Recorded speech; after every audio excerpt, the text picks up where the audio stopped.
Hi, I'm Nathan Jensen, and today I'm here to discuss my educational philosophy. So I think it's important to discuss a little bit about myself. I'm a first-year education student, but I come from a video game background. I feel this is important to mention because I feel it's what will make me different to all the other teachers when it comes to teaching students. I have that knowledge of what technology is out there, and I constantly keep up to date with that. As from being from a video game background, I have to keep up with the latest technology. So to begin with, I think we need to ask the question, why be a teacher? The pay's not that great, you constantly get criticised by your students, their parents, other teachers. This much is true. Let's face it, the only real benefit would be the holidays, right? That's how the media portrays teachers, as if they don't care about the students. What I believe is that teaching gives the opportunity to change the world, even if it's just a little bit at a time. My intentions in the classroom is not to be the be-all and know-all of knowledge. My goal would be to teach students to question what I say, because that is how you learn, by asking questions. As I plan to be teaching secondary students, I am the last port of call in a sense before they go out into the real world. I need to prepare them for the rest of their lives and give them the skills and knowledge they need in order to complete their goals in life. Bell Hooks sees the classroom as a place that is life-sustaining and mind-expanding, a place of liberating mutuality where teacher and student work in partnership. This is how I see the classroom. I don't know everything. I can't expect it to be. And so what Bell is suggesting here is that the classroom is an open learning platform where knowledge can not only come from me as a teacher, but also from other students, and there needs to be a mutual sense of trust. A place where students can speak their mind and offer information on the topic at hand. I also believe that in order to teach, you need to know your subject and know it well. How else will the students know that they can trust your knowledge? If you're a math teacher and you can't do math, what good are you to them? You need to constantly be updating your knowledge and seeking new knowledge out.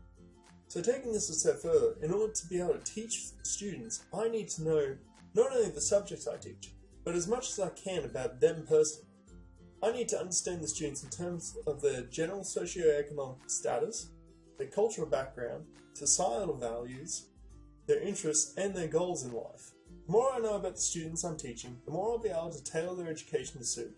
By being able to do this, I'll make my students feel included and valued no matter what their socioeconomic status, religion, race, or gender identity is. In doing this, I will be able to demonstrate to others that I understand my students are heterogeneous and not homogeneous. I think Mahatma Gandhi said it best. A teacher who establishes a rapport with the taught becomes one with them, learns more from them than he teaches them. In this, Mahatma Gandhi is enforcing my own belief that there needs to be a relationship between student and teacher, and that a teacher can learn from their students. It's a two-way relationship. It's not just me conveying information to them, but me picking up and learning information from them about a topic. Teaching is a constellation of encounters, both planned and unplanned, that promote growth through the acquisition of knowledge, skills, understanding, and appreciation. This was stated by MacLeod. I interpret this as each student and teacher are unique and different, and with each encounter they have, they'll learn something new from each other as their relationship grows. It is important not to just form a positive relationship with the students, but also the community and the parents. In order to maximize this, it is important to explain educational theories and practices in a way in which people who are not from an educational background can understand. This is called deprofessionalism, as coined by MacLeod. The goal of this deprofessionalism is to be able to have a common language that I can communicate educational ideas to the parents and hear thoughts and inputs into their child's education.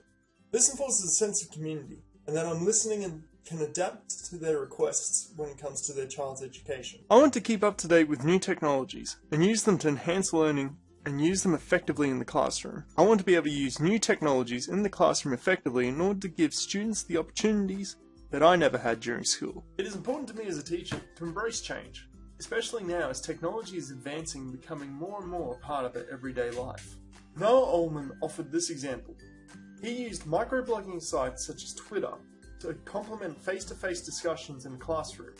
This would allow introverts to add to the discussion in the classroom. When I went to school, I was an introvert, and still am. If I had this kind of technology, maybe I would have engaged in discussions and the learning of subjects more.